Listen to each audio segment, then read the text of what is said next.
Elixir of Transcendence. A Hawaiian Baby Woodrose, Calamus, Carver, Chaseberries and Cannabis Drip Report by Daedalus. Uploaded to earwid.org June 16th, 2009. Body weight, 180 pounds. This experience took place at a drive-in movie theatre and various parking lots. It is important to note that I was not driving on this night, as my good friend S offered to take the wheel.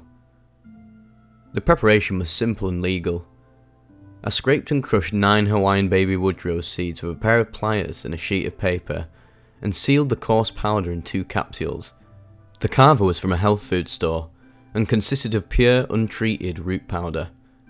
The calamus root and chase tree berries arrived in the mail already powdered, and all of these encapsulated.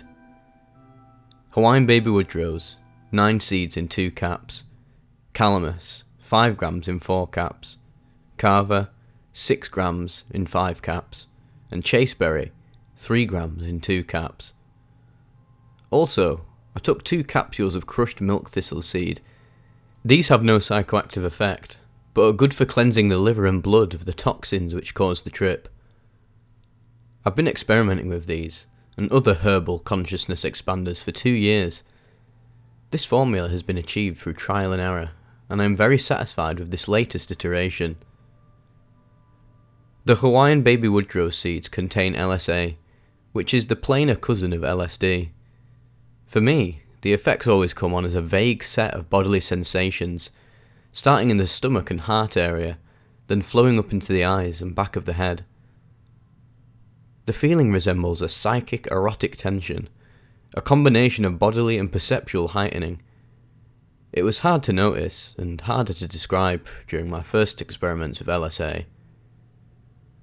The calamus acts as a stimulant, and has a spicy taste which reappears in frequent burps.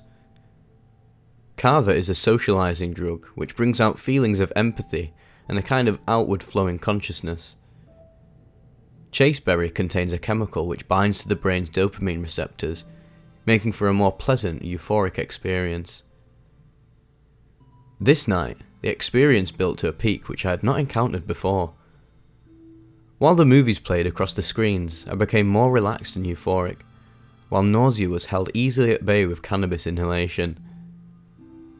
My visual effects were closed-eyed by this point, and they amounted to a separate, entirely private movie playing on my eyelids. I could visualise anything I wanted, in perfect clarity, and I'd be able to see it before my third eye in high-definition omnicolour. For a period, I had control over the images, and I played with various ideations and fantasies, until I came upon a startling and terrifying notion. I considered the experience of the last man on Earth, what he might experience on his dying day. Suddenly it struck me that, at the moment at which the last man or woman on Earth dies, he or she will not be aware of that fact. Since the extinction of mankind assumes a breakdown in communication, the news of man's extinction would not be known by anyone. Barring a very unlikely occurrence in which the Earth is destroyed all at once, except for a few people who witness the event, the extinction of mankind will never be consciously known by anyone. It's hard to describe now, a week afterward, but at the time, it was horrifying beyond description. My friend helped to calm me down, but I was still feeling disturbed as we left the theatre. I wasn't in the mood to return home yet, but we had no more cash for more entertainment, so we just parked in the lot of a Walmart, which is still busy in the middle of the night, so that we could sit for another hour without being noticed or pulled over and arrested. While we sat listening to Spongle and watching rain slide down the windshield, I began to have open-eye visual distortions.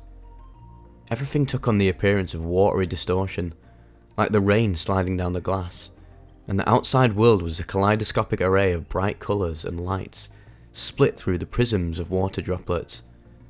The world was a bright stereoscopic vision, and only I saw it as this. I ended up becoming transfixed by this new idea, that I, among all the world, was the only person having this experience at this moment.